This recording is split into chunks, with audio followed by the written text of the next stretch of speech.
Assalamualaikum warahmatullahi wabarakatuh.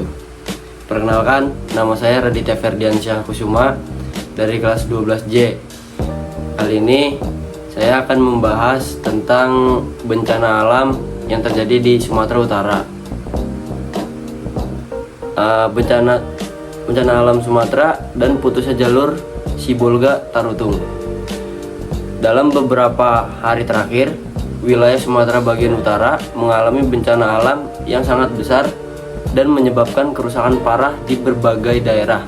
Longsor, banjir, serta kerusakan infrastruktur terjadi secara bersamaan akibat hujan lebat yang turun terus-menerus.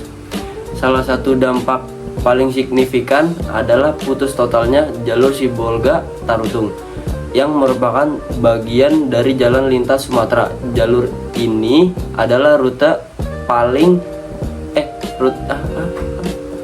jalur Sibolga Tarutung yang merupakan bagian dari jalan lintas Sumatera. Jalur ini adalah rute penting yang menghubungkan Tapanuli Tengah, Sibolga, Tapanuli Utara hingga Mandaling Natal. Kerusakan ini bukan hanya memutuskan akses transportasi, tetapi juga menyebabkan sejumlah wilayah menjadi terisolasi total dan sulit dijangkau oleh kendaraan maupun alat bantuan. Kerusakan dan wilayah terisolasi. Putusnya akses jalan tidak hanya terjadi di satu titik, tetapi di banyak lokasi sekaligus. Material longsor merupakan Material longsor berupa tanah, batu besar, dan pepohonan menimbun jalur dengan ketebalan hingga belasan meter. Beberapa jembatan di sekitar lokasi juga mengalami kerusakan struktural. Akibatnya, 7 wilayah di Mandaling Natal kini sepenuhnya terisolasi. Warga tidak dapat keluar untuk mencari bantuan dan tim penyelamat pun kesulitan masuk karena jalan sama sekali tidak bisa dilewati. Selain akses darat, beberapa wilayah juga mengalami putusnya jaringan komunikasi sehingga keluarga yang berada di luar. Selain akses darat, beberapa wilayah juga mengalami putusnya jaringan komunikasi sehingga keluarga yang berada di luar daerah tidak bisa menghubungi kerabat mereka. Hal ini menimbulkan kepanikan dan kekhawatiran yang sangat besar, terutama bagi para perantau yang tinggal di kota besar seperti Medan. Dampak terhadap warga korban, pengungsi, dan logistik. Hingga laporan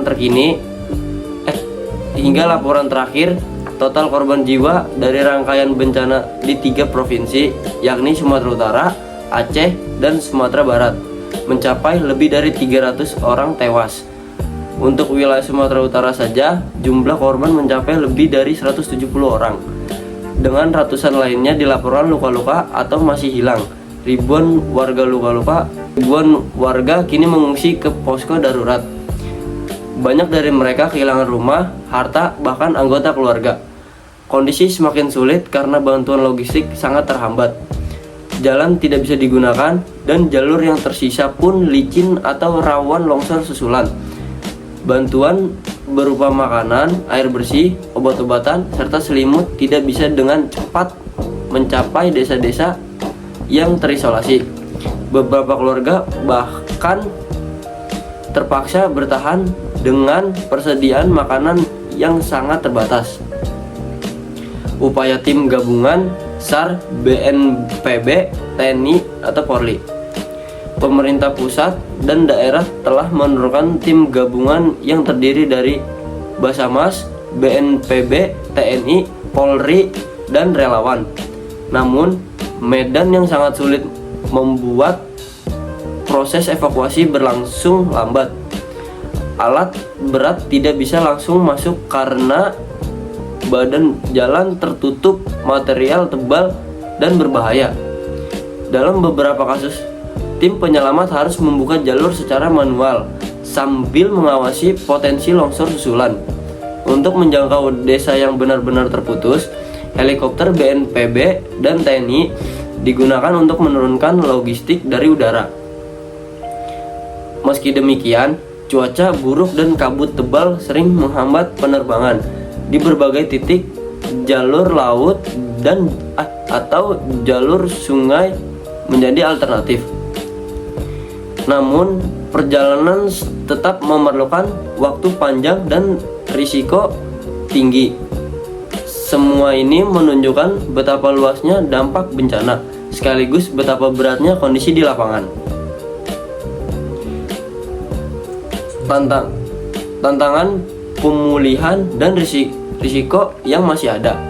Sampai sekarang, pembukaan akses jalan diperkirakan membutuhkan waktu beberapa hari.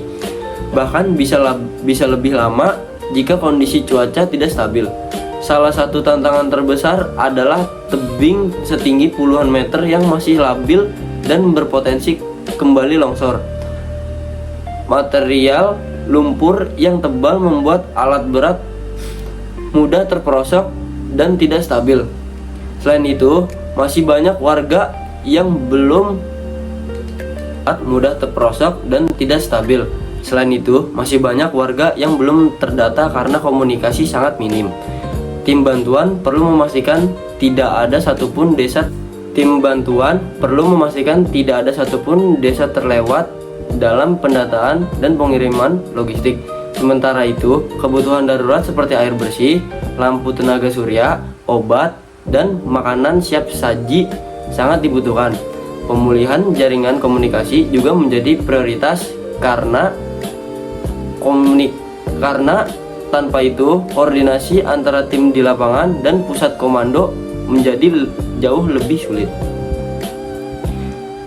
Tragedi ini kembali mengingatkan kita bahwa Indonesia adalah negara rawan bencana dan memerlukan kesiapan yang kuat, baik dari pemerintah maupun masyarakat. Putusnya jalur Sibolga Tarutung dan terisolasinya 7 wilayah di Mandaling, Natal bukan hanya masalah infrastruktur, tetapi juga persoalan kemanusiaan yang membutuhkan perhatian serius.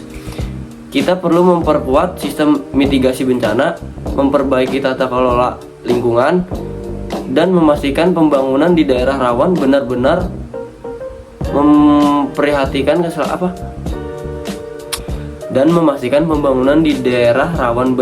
memperhatikan keselamatan.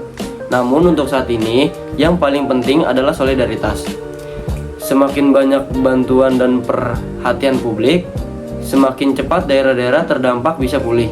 Semoga seluruh korban mendapatkan pertolongan secepat mungkin, dan semoga jalur-jalur vital yang rusak dapat segera dipulihkan agar warga kembali terhubung dengan dunia luar.